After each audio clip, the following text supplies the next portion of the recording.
You're sitting at a standing desk? Yeah. Oh, dude, that is a sweet emo song right there. Sitting at a standing desk. Yeah. That'd be fire. Top of the charts. Make it AI generated. Yeah. You're good to go. Do it. Oh, do it. Damn. Oh, yeah, I could. Yeah. Do it. That's a hell of a way to start Maybe the I will. episode. Yeah. Oh wait, we're live. Oh no, it's welcome to episode 14 of Very Important People Talking About Very Important Things podcast. You know who I am. I hope. This is Cameron, your host. I got my two brothers today, Noah and Micah. John is picking up dinner, and Ben is doing dad stuff. So it's just three of us today. Man. Rose, how are you doing? Doing fantastic. Yeah. Yeah, really good. Happy Drinking Monday. there, Micah? Let's do it. Played video games today, and Whoa, what'd you play?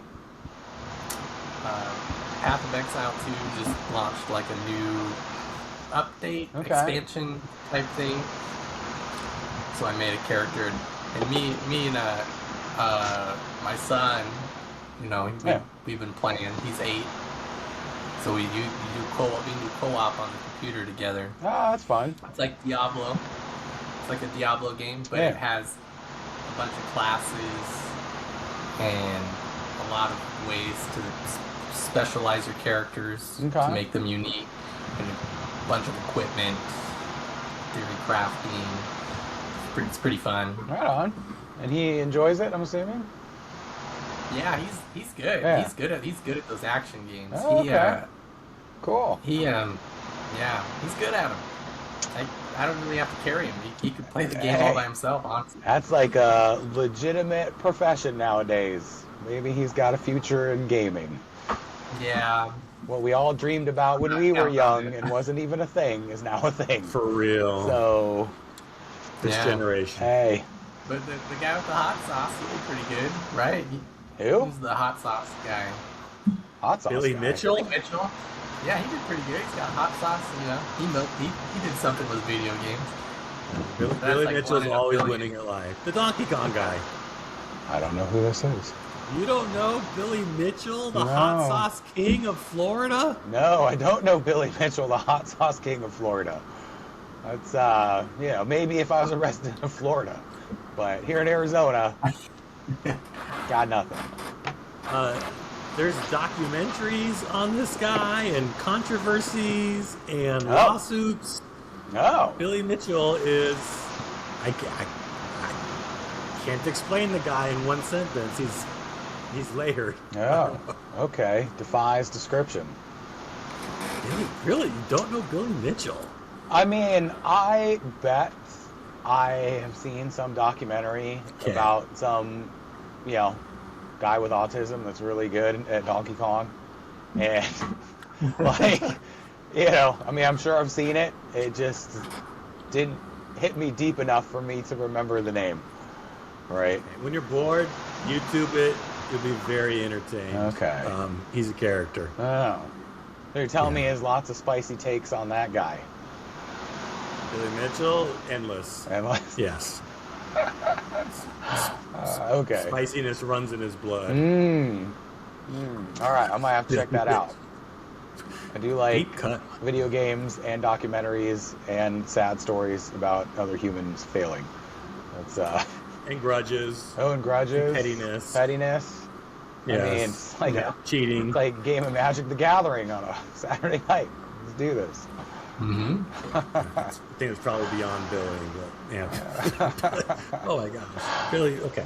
He really paved the way for grimy professional video game players. Oh. Grifters. Oh, grimy grifters. Really? Yeah. I don't want to explain to the guy. I'm sure he's a great guy, but I don't know. Cam's not so sure. Okay, interesting. And he shares the name of a pioneering aviation general in, pre-World War II days, but whatever, that's just me. Anything newsworthy quickly before we jump into our episode of Hot Ones today? Hot takes? Newsworthy. Nothing newsworthy? Not that I can think of. Real quick, because it's been mentioned on the cast a few times, no one's been waiting for Mandalorian and Grogu to hit the box office. It did come out over Memorial Day weekend and kind of fizzled. It got beat out by a indie horror movie, Session. I don't even know what that is. Backrooms, I think, right? Backrooms. And Backrooms beat a Star Wars. So YouTube movie and an indie horror movie beat Star Wars on Memorial Day weekend. Hilarious. Sad. Oh, man. Where have we gone? I hope they're proud of themselves for single-handedly tanking like the most solid, cash growing on trees type IP there ever was. They fucking ran it into the ground. Way to go, Disney. Hilarious. Dead. Oh, man. Yeah. I gotta say, I was not aware that was even going to be a thing until you guys mentioned it the other day. And the whole movie. Like, I was aware of The Mandalorian, the show. I watched the first season, enjoyed it. It had this whole Western vibe that I quite enjoyed. But I gotta say, like, for all the myriad ways that technology has made our lives worse, and us as human beings worse, and as a polite society worse, one of the things that I do quite enjoy about it is that myself and my wife, we pay for premium streaming services, the couple that we have, and that means we don't ever see commercials. Ever. Oh, you're living in under a rock. It is so nice to not just be constantly interrupted with people trying to sell you things. And it's so nice to not be aware of what's in movie theaters or whatever. It's fantastic. And I highly recommend it to anybody out there. Look at all your different streaming services. Find the ones that you use the most and you just could not live without. Get premium subscriptions to those and don't bother with anything else. And man, your life going to improve leaps and bounds. What do you watch, Micah? Do you guys watch much TV? You said a little bit, right? Yeah, we haven't watched anything really. All of our streaming services are mostly for the kids. Okay. We used to watch like stuff together. Mostly it was anime that I'd kind of like pick, and Brooke would watch with me. She watched a lot of like the romance shows, like not Highlander, but Outlander. Yeah. Yeah, they're Scottish. Mm. He's like Highlander, but more romantic. Time traveling? I don't know how familiar you are with the show. It was time traveling one? It was time traveling. It is time traveling, yes. So yeah, that's what it was. Yeah, but it was kind of cool period piece. I enjoyed that. But Brooke's mostly into like the period piece stuff. But lately we have not even she's really found a really good show to watch. So I get told that I look like the guy from that show every time I do an outreach project with folks my age. So. Oh, that's funny. Yeah. Must be popular. Just tell them you are. Like, yep, that's me. Oh yeah. Yeah. Fell really far. My side gig. Moved to Arizona. Became a cop. Like, yeah. Really. Yeah. Sad story. I get bored. Oh man. All right. So maybe this will be a recurring segment. I don't know, but thought we would increase our spice level intensity today. And for your homework, I told you, gentlemen, this week all you need to do is come with a spicy hot take. And I'm worried how hot we're gonna be here today. I know John would come with something hot, but he's getting dinner, so maybe he literally is. But if he shows up with a plate of wings, that'd be legit. No, he might be coming on here. But anyway, some hot ones. Spicy takes here. Open forum, anything goes. It just has to be hot. So Did that's you see sad. Brown can't find the invite. Yeah, I'm sad. We're recording here on the fly. We're live. We're live. Fuck it. We're live. doing it live. Do it live. Damn. Although I sent it to you already. Okay. That's it. Who wants to go first? Micah, let's hear it. Yeah, I'll go first. What do you got? Spicy. So, gotcha games. What is that? Okay, so what is a gotcha game? A gotcha game, they're very popular. Mostly mobile games is where they originated. So like Pokemon? But, yeah, like pretty much lots of IPs have dipped at least into the gotcha formula. Okay. If not just, yeah, a lot, it's very profitable, so you see a lot of IPs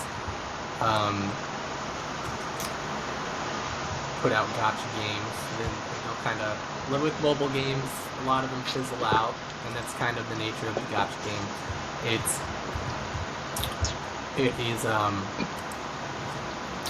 pretty much pay to win. But the idea is that players will pay for an in-game currency / token, and then they accumulate enough, and then they spend them on loot boxes. But the loot boxes have characters that you play as and use, and a lot of them are RPG oriented.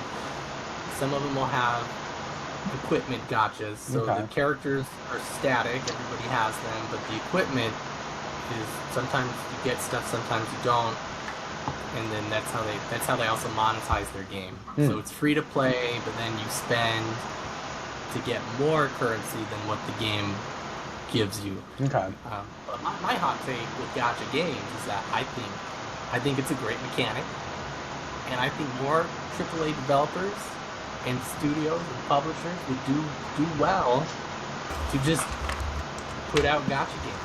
I think, and not just from a monetization point, but I think from a game, I think it's a quality mechanic that can really enrich games and make them more engaging and really just a really rich form, a really rich mechanic. So, and that's my hot take, because people hate gotcha games, and gotcha games have terrible. Hi, John. You walked right in. My hot take I just started is gotcha games. I'm explaining. Bring the fires to. But So wait, why do you like? I mean, you explain them. I think we mostly know, but why is it? Why, most people don't like these things at all. So why? Yeah, why most are you a people fan? like them.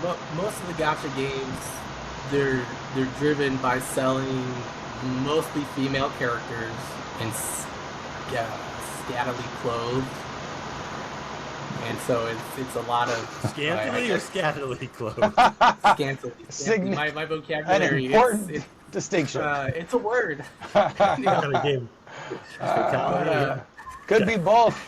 Yeah, they're scantily clothed. So you get a lot of just I don't know, sexually depraved men, young boys spending money to get these digital assets, which are just many times large-breasted women.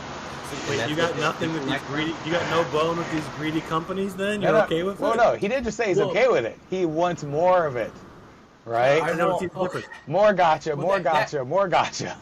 More gotcha. And that's the reputation. That's why it's a hot take, because the reputation for gotcha games is not good, because it's all about exploiting the monetization model, which is incredibly profitable. Genshin Impact is the most popular gotcha game, billions of dollars in revenue, and more keep popping up constantly, which also do billions of dollars in revenue alongside Genshin. So you've got, but the gameplay is usually not good in these games because it's meant to. The games are meant. They're targeted mostly at businessmen who don't have time to play games, and so the gameplay is very limited. So you can but you log in daily, you do dailies like you would in a massively multiplayer online RPG. And that's kind of what keeps you coming back. You earn currency, you spend it on these loot boxes that give you the characters. But my hot take, specifically, why? Like, why do I think it's good? Like, what about it? Like, all that stuff is bad, and I agree. All that stuff is not good. I think all the bad takes for gacha games are bad, but I think there's a lot of good that just isn't being tapped into with mainstream AAA games, which is the gacha mechanic. It creates a game in itself where players have to responsibly manage their resources, their currency, their right? wallet. Yeah, their wallet, right? Because those games get boring, and so that's why there's not much to do. All you have to do is spend money. But there's a way you could make a game that I feel like AAA developers could make games that are fun to play, that do have a lot of content, that also have the gacha mechanics. And the benefit is that the primary benefit is that it creates a unique player experience that differs from other players' experiences, because not everybody gets the same assets, the same characters, the same loadouts, the same equipment. It's a completely unique experience for every player. Every player's got, and you have to build with what you have, which pushes players to work with what they have. I mean, there's a lot of gaming aspects into the gacha format that I think is very fun myself, and I think a lot of AAA games could leverage that for just fun player experiences. You know, I mean, and they don't.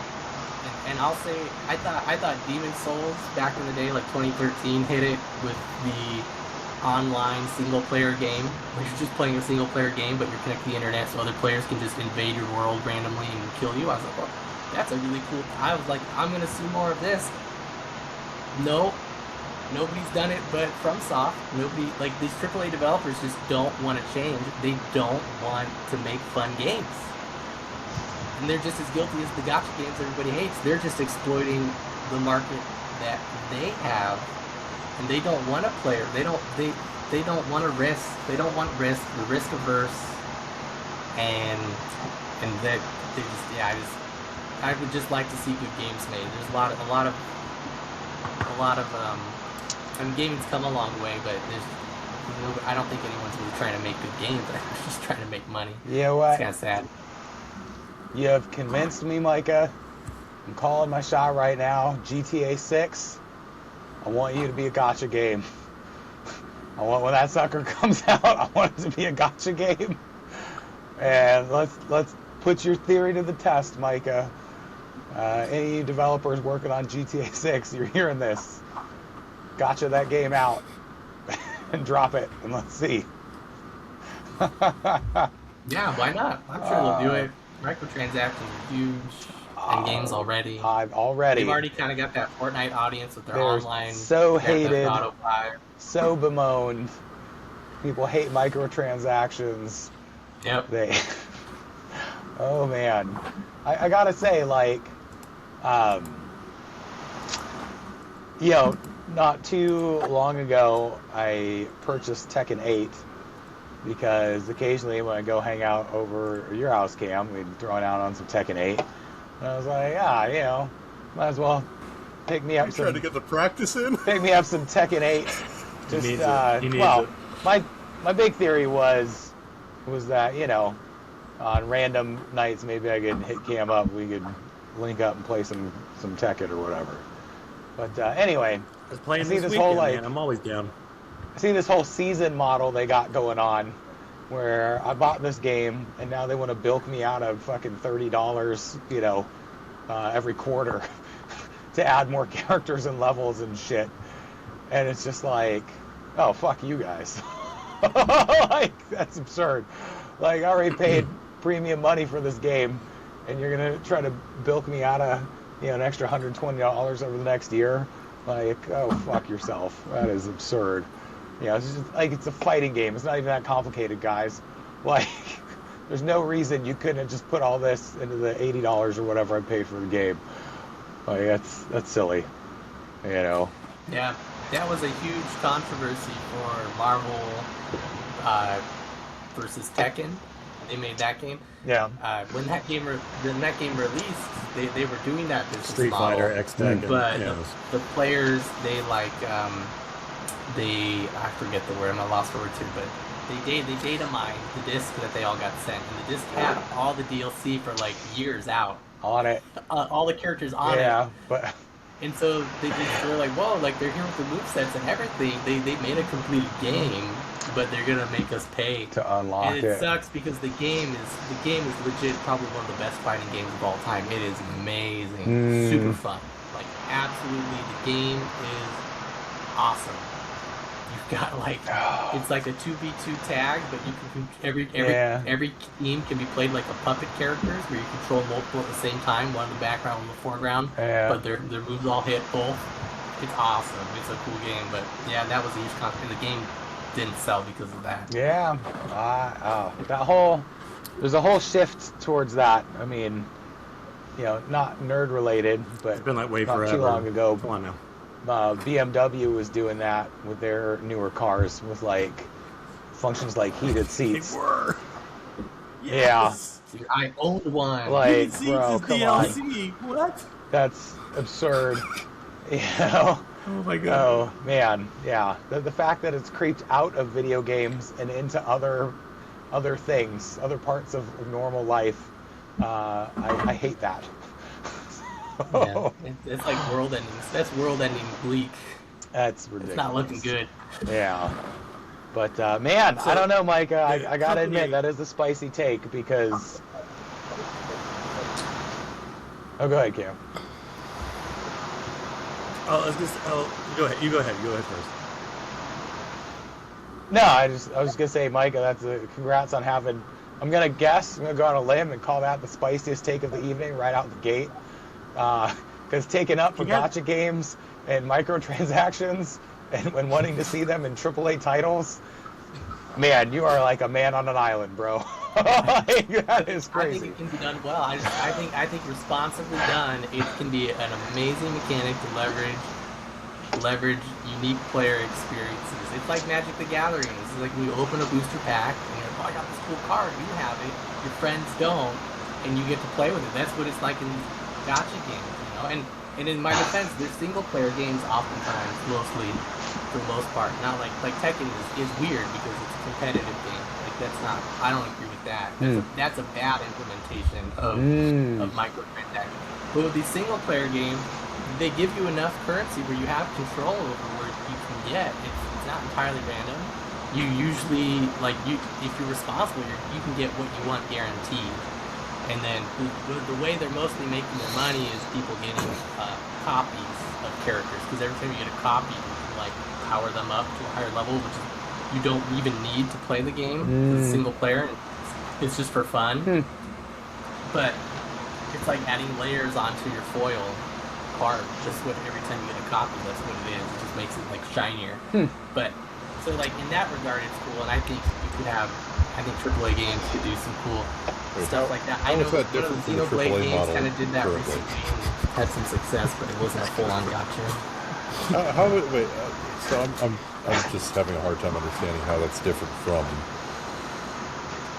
your model that you're talking about. How is it different from the AAA model currently?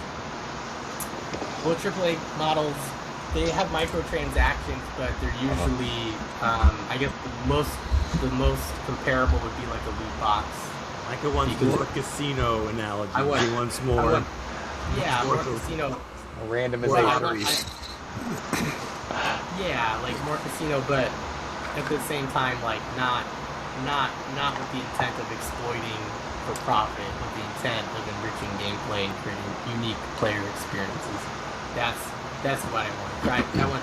I like scarcity in games. It's like you play an RPG and you've got like millions of gold pieces and nothing to spend it on. That's like games these days. That's a lot of games these days. Like that's kind of ramped up, honestly, in AAA game design. And it's like, what is this? But gotcha's the reverse. It's the inverse of that. Currency is very scarce. People don't get everything, and you actually have to plan. And I think that's a cool concept from old games when they used to, you have to grind out. And you can't grind a game for the currency a lot. You can a little bit, but most of it comes from your wallet. Like a subscription-based type. It's usually like $10 a month, $5 a month gives you a lot of currency for those games. Actually, it's not even that expensive if you're responsible. Micah, you had the ingredients for a spicy take, but I think the dish just didn't bake all the way there. So disagree. I think I didn't write a paper on that. Oh, yeah, wow, man. I think take it up. Cam's in disagreement? Oh. No, you're there. You're right there, but I still don't see the rationale behind it. I will say, the company I used to work for, which will remain unnamed, but if you three know, you know. Right before I left, they had this big initiative. They're restructuring everything. And they're like, hey, there's some new changes coming down. Customer service, like when you call on the phone, it's too expensive. It doesn't work anyways.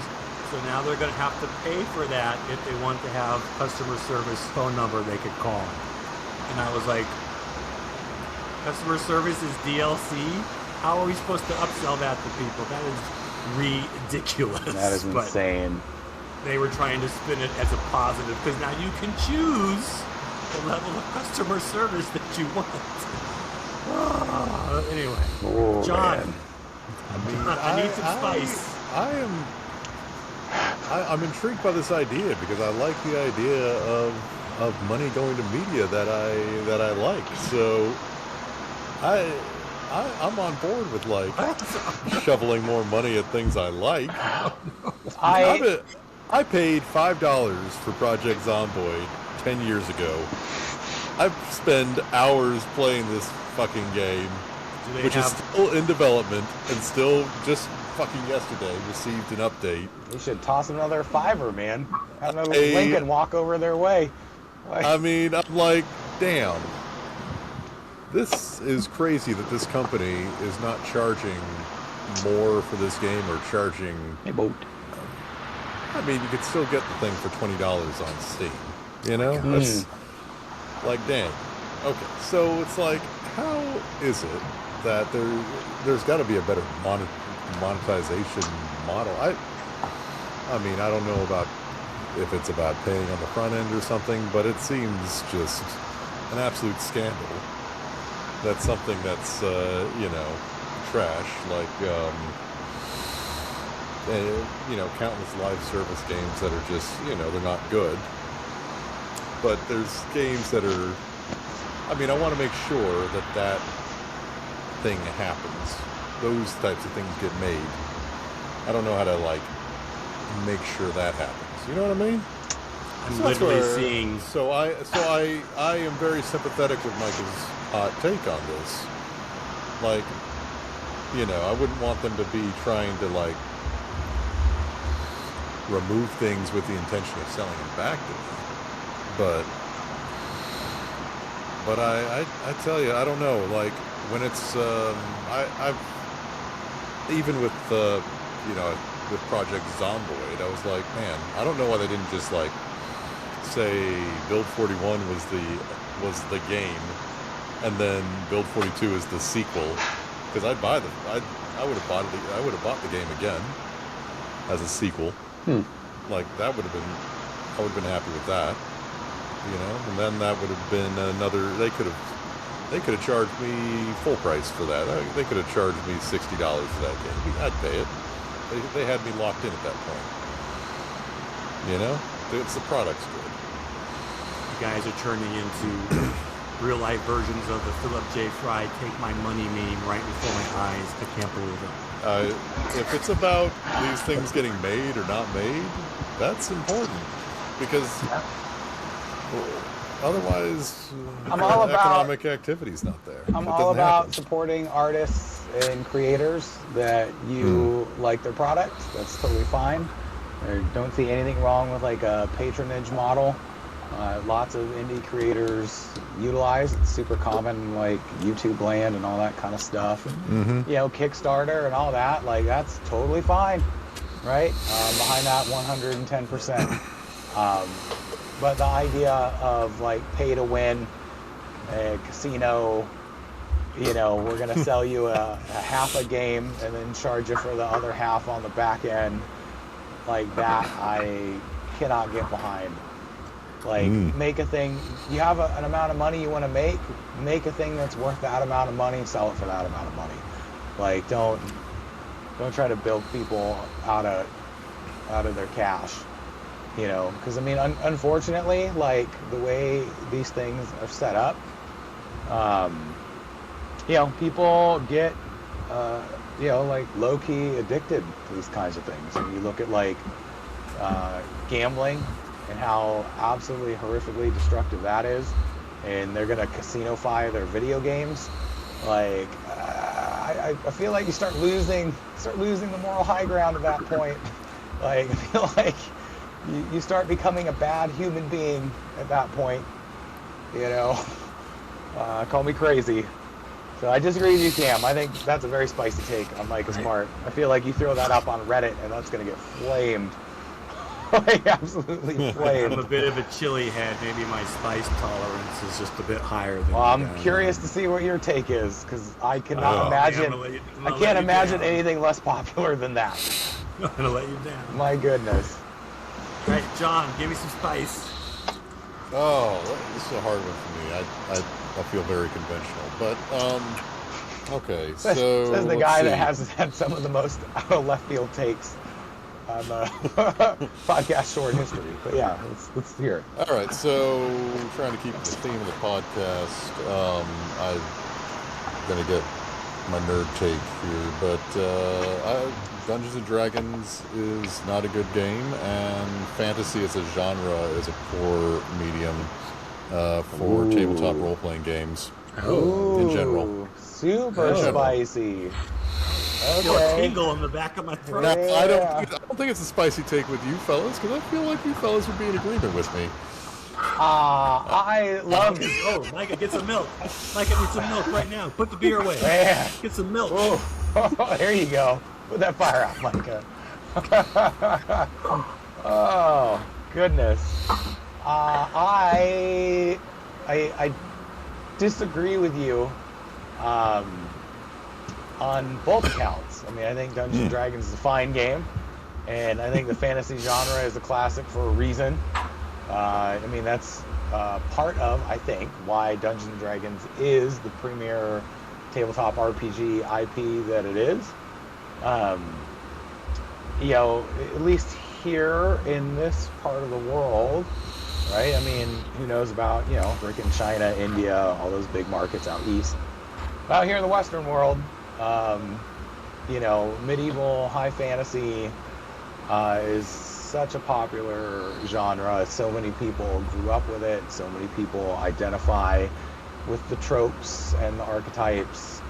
I mean, you're really talking about, heroes' journeys, and aspirational characters. There's so much fertile ground there for epic narrative and for people to sink into. And that's not to say, I think what you expected was, I'm also a huge fan of lots of other genres, right? Love cyberpunk, love sci-fi, love noir. I would totally play like a modern tabletop RPG that exists in the current zeitgeist, right? Because I think our current world is weird and wonderful and has plenty of opportunities for compelling narrative. But all that said, that does not in any way diminish the value or the worth of Dungeons & Dragons or high fantasy as a whole, in my opinion. John, you gotta explain yourself. You just Okay. you shot a I know. I fire was across the throwing bow, but you didn't back it stones. up. Okay. I was on Reddit today, and I was reading about mistake number 1. silvery barbs. The spell silvery barbs. I don't know if you guys are familiar with that, or if you've played 5e anytime recently, but silvery barbs is a first level spell upon reaction to an attack or any save, basically any dice rolled. The wizard can cast that spell and force a reroll. So you can negate critical hits. You can negate like saving throws on save or suck spells. It's a very powerful spell, right, at first level. Now, implications for broader in this game. One of the defenses I've seen levied of that spell is that player resources in the game of Dungeons and Dragons are supposed to be taxed in order for them to be any type of risk. Yeah. You're supposed to have something like 6 encounters over an adventuring day. Yeah. All right. There's resource management involved. Yeah, and I've heard that before as well. Yeah. I think it's something that's even in the Dungeon Master's Handbook. Here's the thing. It conflicts specifically with any type of like narrative. Okay, Dungeons and Dragons also is kind of a war game, and I would say, you know, if you're playing it with miniatures, you're moving tactically, you're doing the narrative bits, and you're doing this war game bit. The war game part of it, where you're moving your little guys around, the DM's moving his guys around, you should be doing tactical things, you should be playing, you know, optimally in order to like create the best outcomes for your player, your person. The game, I don't know, man. It's very long. I don't think it's a very satisfying game, right? So this would be stuff levied at D&D as a game. An example of how, as a war game or as a like game, it's kind of boring. Combat is pretty ass, and it can be a long slog. And if you're saying, "Hey, in order for this combat to work correctly, now you're supposed to do it a whole bunch of times, and not do the stuff in between," but no, you got to do it a whole bunch of times, or else, like, you're also not doing it correctly. Which is why the spell Silvery Barbs exists, is because it's supposed to be part of that. If it's not being taxed, now if you do it the way most people do it, they find the spell to be terrible because they're not taxing those resources. Because they're not doing all those combat encounters. Because those combat encounters, you know what, narratively they would be exciting. They're not exciting in like real life. Just sitting around a table, moving your little guys around. Like I said, it's a pretty underwhelming game. Now my broader take about fantasy. Yeah, why you throw fantasy under the bus? I'll throw fantasy under the bus. Because then, if we get to the narrative parts, the narrative parts are heavily grounded in people's ability to ground their actions in what would be possible. You're playing like an imagination game with people, and you're trying to imagine how to solve problems and how to like interact with other people and stuff. I think the fantasy genre is poor for that because you're immediately throwing in a deus ex machina of magic into the mix to a heavy degree, where it starts to divorce people of like that narrative connection to what's going on in the imagination realm that we're supposed to be like kind of building together. And it's not to say that this can't happen in anything else genre-wise, but I think like D&D is especially fucking prone to it, just because you quickly are just divorced from any type of like reality. Like jumping off a cliff in real life, right? Mathematically, I can do this just fine. Yeah.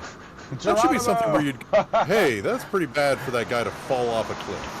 It's, you know, it's 300 feet down. He's going to die. Whereas in Dungeons and Dragons, I don't know, you know, a guy, Dave, can fall off the side of the cliff and he'll survive. It's actually way less worse than like getting hit by a single spell from a monster or something.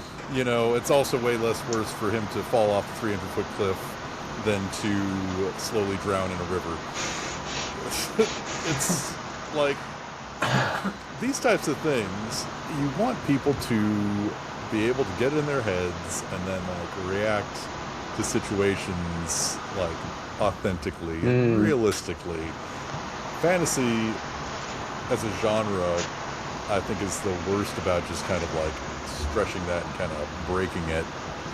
I get that people want their power fantasies. That's fine. I feel like you can have that, and you can kind of have that in fantasy easily. But I don't think it ends up being a very interesting, like mental game, even narratively, when people no longer have any type of like connection with what is possible and what is not, because they stop trying to solve problems in any interesting way if they have magic, or if that's just, you know, like... Is there magic in Project Zomboid? Oh, God, the opposite. Oh, that's why you like it so much, because it's gritty and real. Okay, I mean, Noah and I played Pathfinder, and I remember we were like, okay, here's the last... We're pretty epic at this point. We're going on a epic journey to go get the final boss, and then like what should have been fucking Lord of the Rings traveling across Middle Earth or some bullshit ended up just being Noah teleporting us immediately with some bullshit spell that wasn't even that high level. Now that I think about it, I was like, well, that's not very exciting. We just skipped a bunch of shit too, but you know what? Whatever. It really starts to take everything out of the like the interest starts to really evaporate there, and then like you run into a big bad, and it was like, well, I just go into my normal game plans. I was a paladin or something, so I had like, well, I'm immune to XYZ attacks and elements, so therefore this bad guy can't do anything to me. Like, it's an alright, like, mental exercise, just, like, breaking rules, or, like, taking advantage of rules, but it wasn't a very, like, as we got higher level, especially, and again, this goes along with higher levels in D&D, it's like, it becomes not a very interesting game. You're just, like, theory crafting on rules that can be exploited, and the DM can play around it, or they can stick to whatever thing they're doing, but you're either doing it correctly or you're doing it wrong. Combat ends up being an issue of whether you know the rules well enough or not. Sure. But I don't think it's a good... I mean, if you had sold me the game divorced of anything else, I'd be like, no, this is not a good game. Come on. Don't sign me up for that. I'm not going to just play a war game like that. My God. I mean, terrible.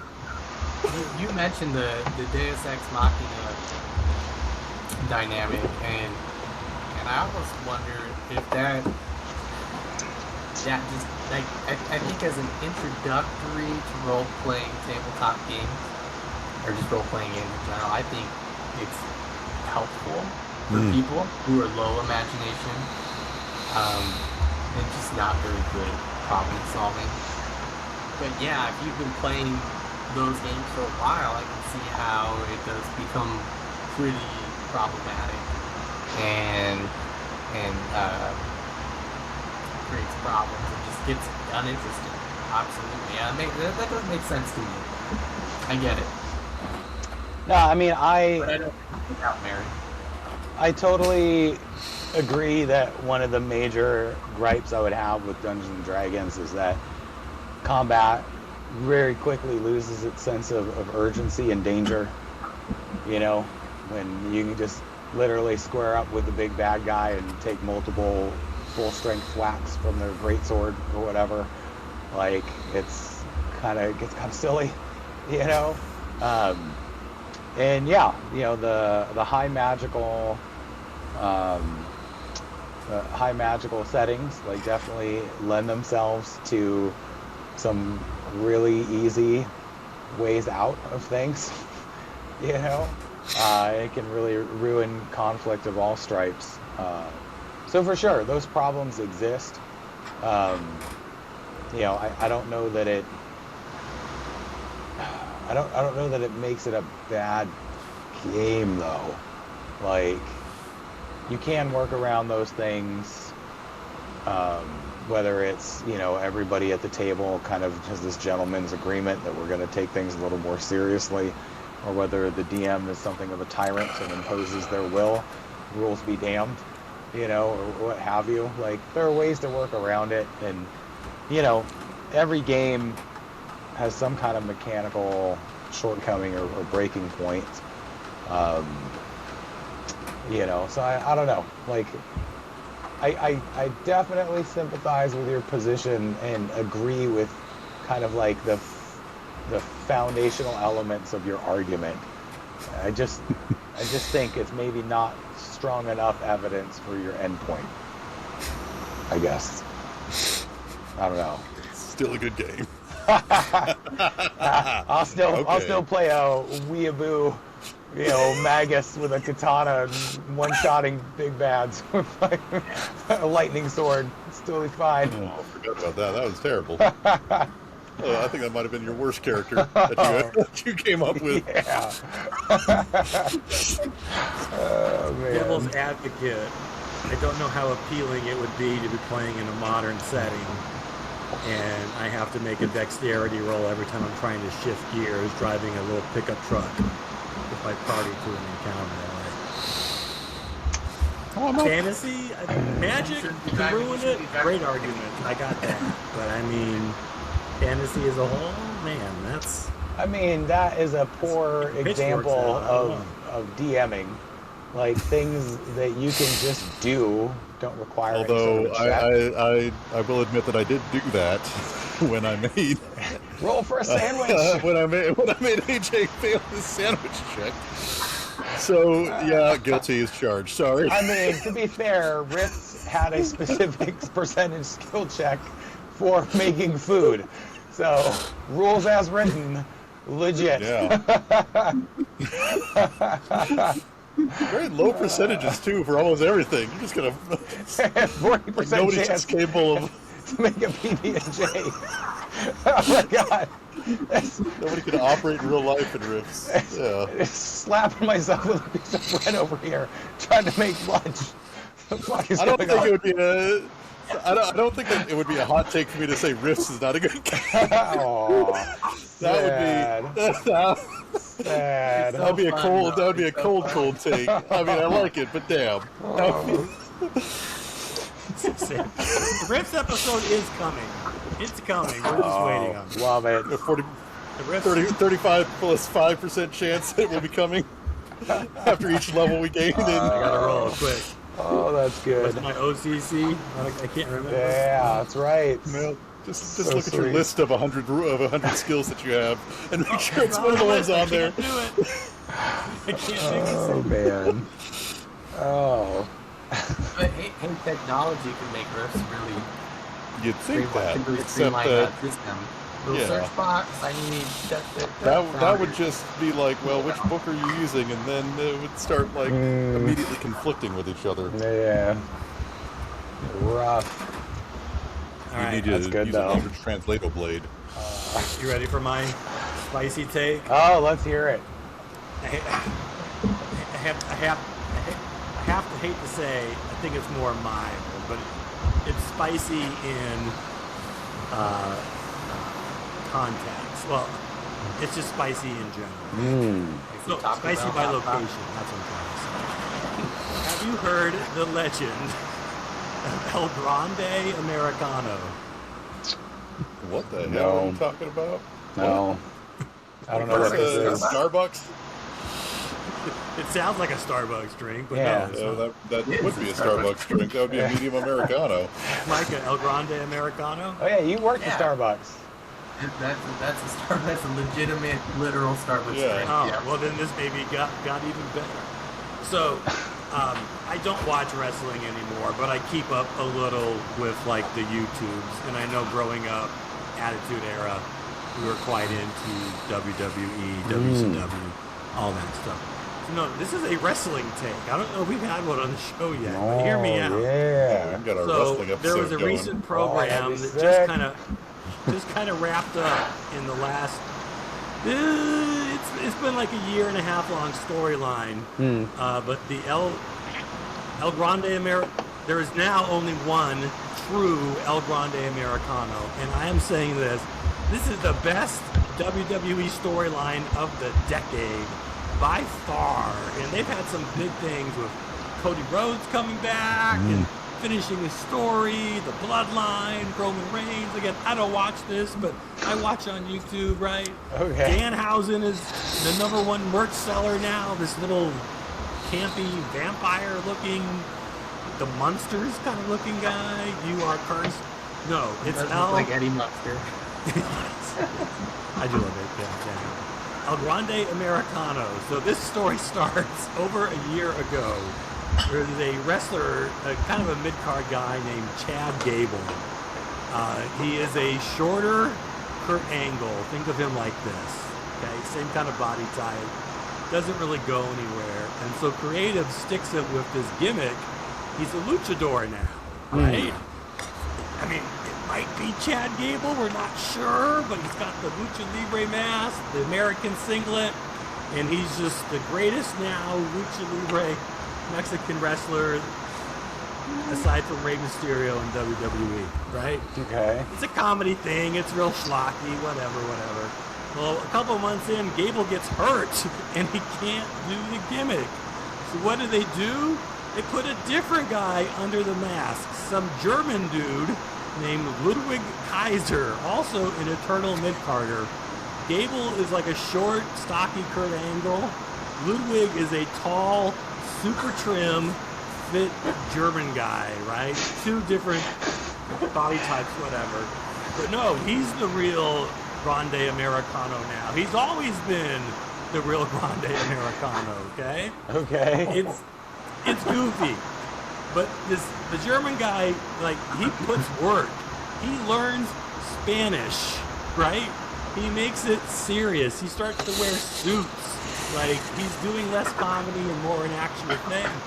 And it turns out a couple months back, WWE bought a Lucha Libre promotion down in Mexico. They're partnering with them.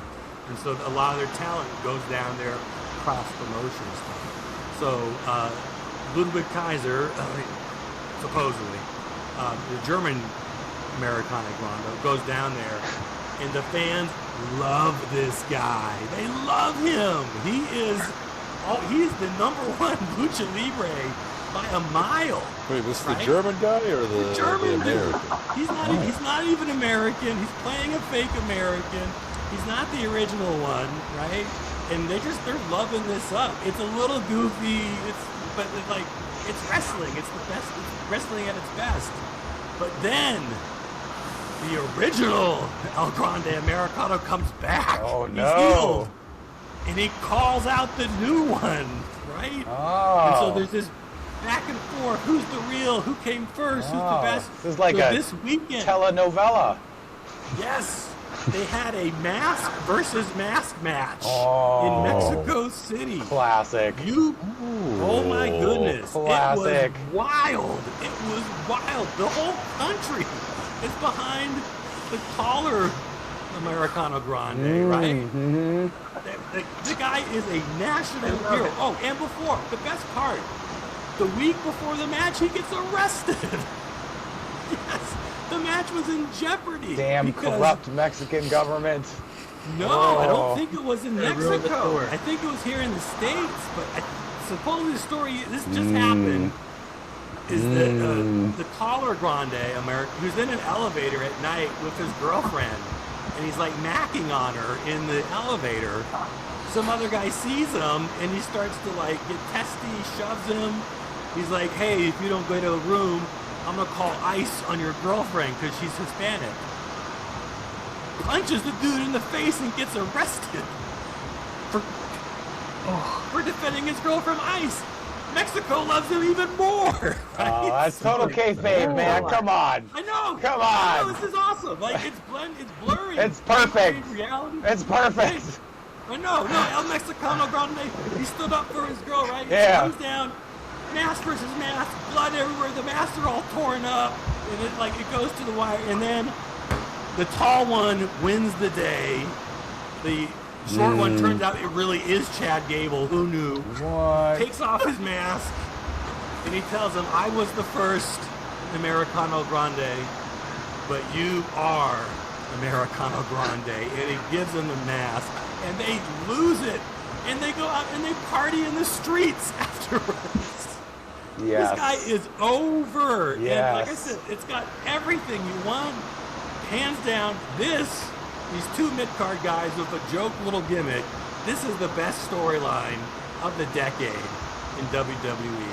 I don't know if it's hot, but like I told you, it's spicy by nature. That's my spicy take. It was great. I didn't even watch it. I just followed along online. It's great. I mean, that's how you know it's a compelling narrative. Right? Yeah. bleeding outside of. Yeah. Yeah, it's bleeding into your personal zeitgeist. That's that's legit, man. And then he's like going to his hotel afterwards. Everyone's mugging him. He's still limping because his ankle got hurt in the match. Like he's selling all the way to hotel. Oh yeah. Oh man, this is great. This is what wrestling means. Oh yeah. I'm not watching yet, but man, this is awesome. You know, teenage us would be all over that shit. Mm-hmm. Yeah. I'm gonna watch the recordings. It's just so absurd, but it's so awesome. Because again, like, there's love for this guy. He's not for an American. Like you think you'd be a heel, but though they love this American guy because he's not American. There's a lot to unpack. There's so much to unpack with that storyline. I don't even want to dive into it, but I think you misunderstand like the really close connection between America and Mexico. Like, I work with a bunch of guys that are from Mexico, and I work in a lot of neighborhoods that have a lot of folks that are from Mexico. Like, of course. Lots of love for this country down in Mexico. Like, there's a reason why a bunch of them come here, is they can make a better life for the family, send money back home, all kinds there's real close connections there that I think a lot of people just are completely unaware of.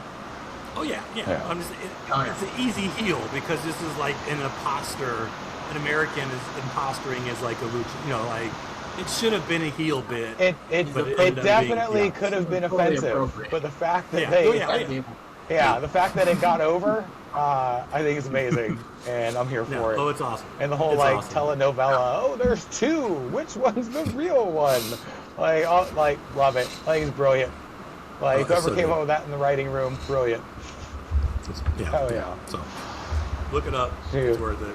Oh yeah. No. Don't know if that's the spiciest take, but that's mine. I'm excited. John. Sorry. No, you already did your. Sorry, Noah. I was like, you want more from me? You want more from me? More, Brown. More. Like, you know what else I fucking hate? Oh man. All right. I think this is a pretty spicy take. We'll see. So, Bethesda's Starfield.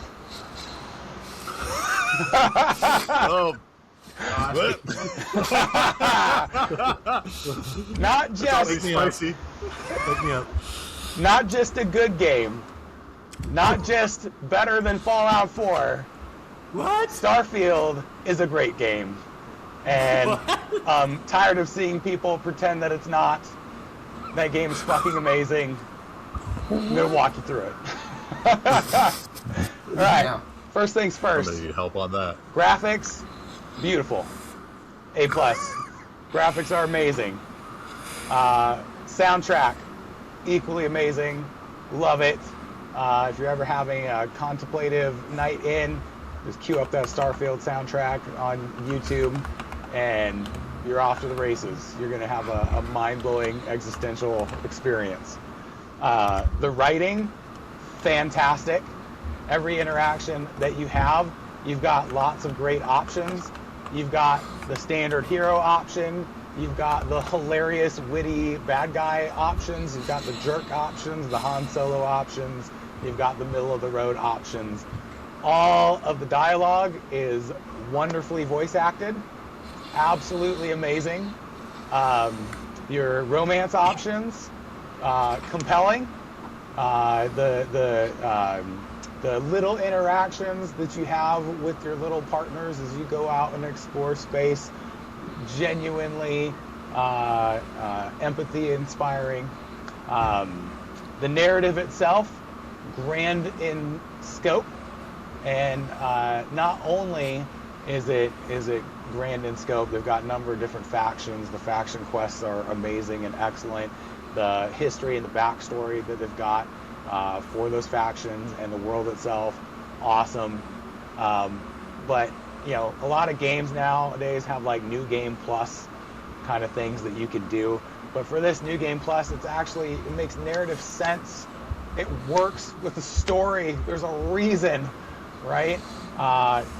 It's not just an RPG, and the RPG aspects of it are incredible. You've got all the different skill trees. You've got all kinds of different equipment customization you can do. Not just your equipment. You can build out your own starships. That's freaking awesome.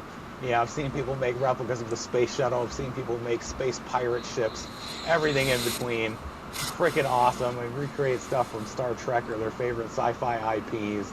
It's gangbusters. The little side quests that come up that make the game feel real, they're super fun, right? Like you end up running into like an old school generational spacecraft that like left before hyperdrive was invented. They end up showing up at their destination to find it's already inhabited by humans, because in the interim humans invented faster than light travel, and you've got to try to negotiate between this cutthroat business that runs a resort on this planet, the resort planet, and the good-meaning generational spacefarers that just ended up at a place that somebody already set up their business on. It is just such a fun, deep, compelling RPG. Whatever you want to do, you can do it. The space combat is fun and interesting. It's not just you're gonna fly around and shoot at stuff. You can be your hot dog fighter. You can lean on your targeting systems and lock on to things. You can stealth in space, right? You see some guys, you jump into a system and there's some baddies that you don't want to tangle with. You can cut the power to all your systems except the most basic and coast on to your objective through an asteroid belt and stealth by those guys. You can disable ships and you can board them and raid them, go cart them off and part them out in a fucking chop shop. Like, there's so many things that you can do. It's amazing. It's a great, great game. Like, why people shit on it, I don't know. Like, I've been, ever since you asked for a hot take, I've been looking at people's criticisms of the game, and from what I can tell, the big criticisms are they compare it to a dedicated FPS.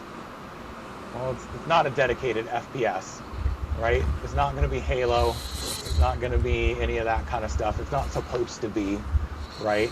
So I don't care, Halo fan, that you're not a fan of the FPS action in Starfield. That's not what it is, right? Are you trolling? Are you trolling us? Oh no, I am 100%. us? Starfield is a great game. It is a great game. And anybody that says otherwise either A, misunderstands what it is, or B, they're a hopeless incel curmudgeon troll and they go fuck themselves. So You make a video and you put this on YouTube, you'll get 1 million views overnight because you're running against what everybody's saying. It's amazing. Love it. Replaying it currently. Played it a bunch when I first got it. Replaying it again. It's great. There's a bunch of loading screens between going from place to place. Speaking of you and fast travel. Oh my God. Terrible. Heaven help that a game have a fucking loading screen. It happens. Destroys the immersion. It happens to have thousands of hours of content. These planets are all barren because they're empty. A There's bunch of nothing on the empty-ass planet to planets explore. with the exact same little buildings on them. Yeah, oh man, there's a little bit of, heaven help Brown, that there's a little bit of realism in this IP. The guy that just railed against Deus Ex Machina and all the unrealistic expectations of high fantasy. Heaven help you that there's a breath of realism in this game, right? But the planets are all empty. Like, You can just tell me that I don't need to go there, then it's all right. exploration. The planets are beautiful. Many of them are inhabited by local flora and fauna. You don't have to have some local tribe to go run roughshod over and do your FPS whatever. Like, They gave me a mining laser first thing in that game. What am I mining for? well, Am you I could go. doing anything with this You crap? could literally go to join up with a mining company, and you can You know go what I run mining did? missions. You I totally actually can do that. built a bigger colony in Yes. post-apocalyptic Boston than I did in Starfield. I built several actual Damn. like communities in post-apocalyptic Boston. Look at that deep RP, man. And- That is And I amazing. found so many So good. interesting points of interest in post-apocalyptic Boston that were not available in the entirety of the Starfield universe.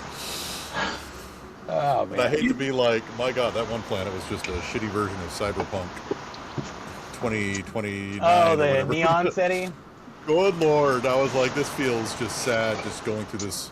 You've got Shitty version of you got all your Cyberpunk. different versions of classic sci-fi tropes. You've got your cyberpunk planet. You've got your like neo-western planet. You've got your Star Trek-like planet. You got your space pirates. Like you got You all told the me different things. a month after you got the game, it was boring, and you went back to playing Skyrim. Oh, but then I went back. I got suckered back. I got suckered And now back you're into waffling it. again? I don't know if I should trust your opinion. Yep, got suckered back into it. The fact Sucker that back they into made it, a better version of the exact same game, not even a fucking year before this thing comes out. Oh, is that Yes, I'm talking Outer? about the Outer Worlds. Never played The Outer Worlds. is just a better version of the exact same fucking game. I never played Oh my it. God! Wouldn't And I know. was so Wouldn't when I know. played that, I was like absolutely stunned that they let this thing out the door. I was like, "You got shown up by Obsidian again? What is going on here? what is this?" Although, to be Yeah. fair, maybe I should play some Outer Worlds. But They have the sequel now, hey. which I bet. And let me just rub it in even more. I didn't even like Outer Worlds. I was like, this game's kind of mid. Still better than Starfield. No way. No, Starfield's AAA title doesn't even need gotcha games. Like I complete, know, right? complete as is Oh my masterpiece. God! Let me give them some money to fucking put some content on some of those planets. I'll give you a few bucks per planet. Just, So good. add something to the game, eh? Just put something on this So barren ass desert. So good. Got some star stations out there. You got some derelict spaceships. You got zero-G combat is in there as well. Like Putting on the ideas. high committee, gravity right? worlds, I'd be low like, gravity "Ah, worlds, zero gravity worlds. It does so many things. So I'm many gonna be things. like, let's add like at least 2 more textures for all of the buildings in the game, so that every single building you run into on all of these myriad of planets are not the exact same ones. Oh, that is A couple more blueprints would be nice too, that is just so That it is feels a little bit more organic. disingenuous, sir. Disingenuous. Plenty of textures. It's fine. Totally fine. Wow. Great game. It's Fantastic AAA game. it's very much like the cube food in Starfield itself. Oh, the chunks. That the the Yeah. entirety of the game is tasteless cubes. Ah. No, I love that it leans in on some like classic nostalgic NASA stuff.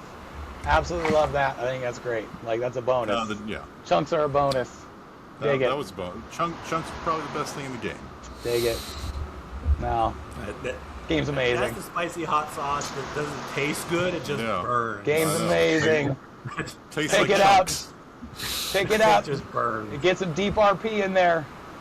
In a bad way. Figure out what you want to be, and then just go be it. God. You can do it. And I don't know what characters you're meeting afterwards, but all the people I met, boring as shit. Oh my God. Oh. British lady, cowboy man. Who are there more that are better than that? Because my God, those two. I think there's a robot. I've seen a If robot. that's what we have to offer, I hope that's not what you're talking about. Oh, Because British lady and cowboy man are terrible. Cowboy guy is fantastic. He is legit. Oh, you couldn't say anything to defend British lady, though, could you? I'm gonna be honest. British lady is widely panned, and for a reason. She's a buzzkill. She's buzzkill, Buzzkillington. Nobody wants to have her around because she harshes on your buzz when you're trying to be a fucking pirate and like do pirate shit. So nobody likes Outer her. Worlds, But the you Russian immediately lady, get- the coded as Russian lady, Andreja, she's awesome. Super cool. Russian. Yeah, she's the Varun, former Varun zealot turned Constellation agent. She's badass. Everybody loves her. She's the #1 male hetero love interest.